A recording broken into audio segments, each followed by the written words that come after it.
सबसे पहले नतीजे आपको बता देते हैं, 14 की 19 के दोनों के नतीजे देख लीजिए, क्योंकि जब आप नतीजे देखते हैं तो बीजेपी का प्रदर्शन 2014 में 282 सीटों पर जीत मिली थी और नंबर 2 पर वो रहे थे 54 सीटों पर। 2019 आते आते दोनों ही मामलों में वो आगे बढ़े, खुद की उनकी सीटें 303 हो गई और नंबर 2 वाली सीटें 72 हो गई। यानी अगर नंबर 2 को वो नंबर 1 में कन्वर्ट कर लेते हैं तो सीधे उनका आंकड़ा 375 हो जाता है, 375। लेकिन ये इतना आसान नहीं है जितना बोला जा रहा है। नंबर 2 कहां पर रही बीजेपी, किन राज्यों में कितनी सीटों पर? सबसे पहले बंगाल के साथ शुरुआत करते हैं। बंगाल में 22 सीटों पर बीजेपी रही थी नंबर 2 की पोजीशन पर। उत्तर प्रदेश में 16 सीटों पर, उड़ीसा में 11 सीटों पर, तमिलनाडु में 5, महाराष्ट्र में 2, झारखंड में 2, कर्नाटक में 2, तेलंगाना में भी 2 सीटों पर, छत्तीसगढ़ में 2, मध्य प्रदेश में सिर्फ 1 सीट पर वो नंबर 2, क्योंकि एक ही सीट वहां पर वो नहीं जीत पाई थी। और गोवा में देखिए 1, अंडमान निकोबार में 1, पंजाब में 1 सीट में नंबर 2 पर रही थी, केरल में 1 सीट पर, असम में, मणिपुर, दादरा नगर हवेली, इन तमाम जगहों पर 1-1 सीट पर वो नंबर 2 की पोजीशन पर रही थी। अब सिर्फ उत्तर प्रदेश में आ जाइए, क्योंकि बीजेपी की पूरी कोशिश है। राम मंदिर में प्राण प्रतिष्ठा के बाद और भी उम्मीदें वो लगा रहे हैं कि इस बार हम 80 की 80 जीतेंगे। अखिलेश दम भरते हैं कि 80 की 80 से इनको बाहर कर देंगे। तो इस बीच सहारनपुर हो, बिजनौर हो, नगीना, मुरादाबाद, रामपुर, संभल, अमरोहा, घोसी, गाजीपुर, रायबरेली, अंबेडकर नगर, श्रावस्ती, लालगंज, आजमगढ़ और जौनपुर के साथ साथ मैनपुरी, जो कि समाजवादी पार्टी का गढ़ है, इन तमाम सीटों पर वो नंबर 2 की पोजीशन पर रही थी। तो इन 16 सीटों पर भी वो उसकी पूरी कोशिश रहेगी, इन सीटों पर वो उत्तर प्रदेश में जीत हासिल करे। अब आ जाते हैं जल्दी से महाराष्ट्र की सीटों पर। महाराष्ट्र में भी आप देख ही रहे हैं, चंद्रपुर हो, बारामती हो, मध्य प्रदेश में छिंदवाड़ा हो, छत्तीसगढ़ में कोरबा, बस्तर 2 सीटें, झारखंड में सिंहभूम, राजमहल, ये 2 सीटें जहां पर वो नंबर 2 पर रहे थे। और इस बीच गीता कोड़ा को भी उन्होंने सिंहभूम में शामिल कर लिया है। तो आप अंदाजा लगा सकते हैं कि कोई भी पन्ना छोड़ती नहीं है प्रेम शुक्ला जी की पार्टी, सब कुछ अपने डोर हाथ में ले रहे। 5000 से कम वाली सीटें जहां नंबर 2 रही थी बीजेपी, 2 ऐसी सीटें हैं जहां वो 5000 से भी कम के मार्जिन से, 5 से 10,000 के मार्जिन वाली 4 सीटें थी जिस पर वो नंबर 2 पर रहे। नंबर 2 पे रहने वाली बीजेपी की सीटों में 10 से 20,000 के फर्क की 2 सीटें थी, 20 से 30,000 वाली 3 थी, जहां जीत का अंतर 20 से 30,000 था, ऐसी 3 सीटें थी। जहां पर जीत का अंतर 30 से 50,000 के बीच में था, ऐसी 4 सीटें थी। तो ये तमाम ऐसी सीटें हैं जहां पर बीजेपी इस बार पूरी ताकत झोंक रही है, क्योंकि उन्हें लग रहा है कि जिन सीटों पर हम जीते हैं पिछली बार, वो तो हम लाएंगे ही लाएंगे।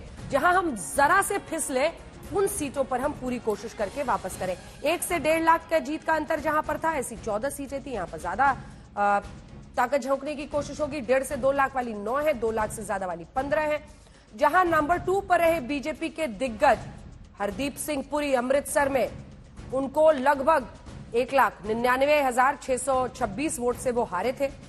दिनेश निरहुआ जो है वो आजमगढ़ में 2.6 लाख यानी 2,60,000 वोटों से हारे। मनोज सिन्हा गाजीपुर में हार गए थे 1,20,000 वोटों से। संबित पात्रा पुरी में सिर्फ 11,000 वोटों से हारे थे और हंसराज अहिर चंद्रपुर में 44,763 वोटों से हारे थे। तो आंकड़े आपने तमाम देख लिए। जल्दी से आपको अपनी एक रिपोर्ट दिखा देते हैं। आखिर ये जो मिशन 400 है, उसमें कौन सी सीटों पर बीजेपी का फोकस है, क्यों है, जीत का अंतर कहां पर कितना है और कैसे बीजेपी ये सुनिश्चित कर रही है कि वहां पर हम बाजी पलटने में कामयाब।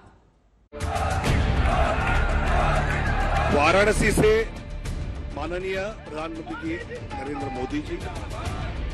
प्रधानमंत्री नरेंद्र मोदी वाराणसी से तीसरी बार बीजेपी के उम्मीदवार होंगे, ये पार्टी ने कंफर्म कर दिया है। जंग भीषण होगी, ये तय हो चुका है। पीएम मोदी ने एनडीए 400 पार का नारा देकर सबसे बड़े घमासान को और दिलचस्प बना दिया है। अब की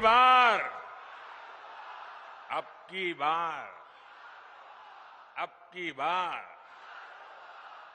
और साथियों,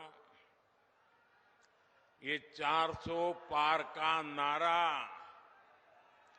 ऐसे ही नहीं लग रहा है।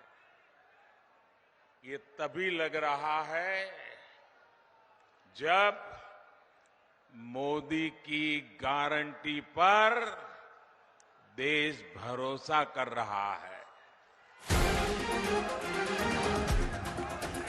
चुनाव की सारी जुगत सारी कवायद इसी लक्ष्य को हासिल करने के लिए है जिसे पीएम मोदी ने सेट कर दिया है।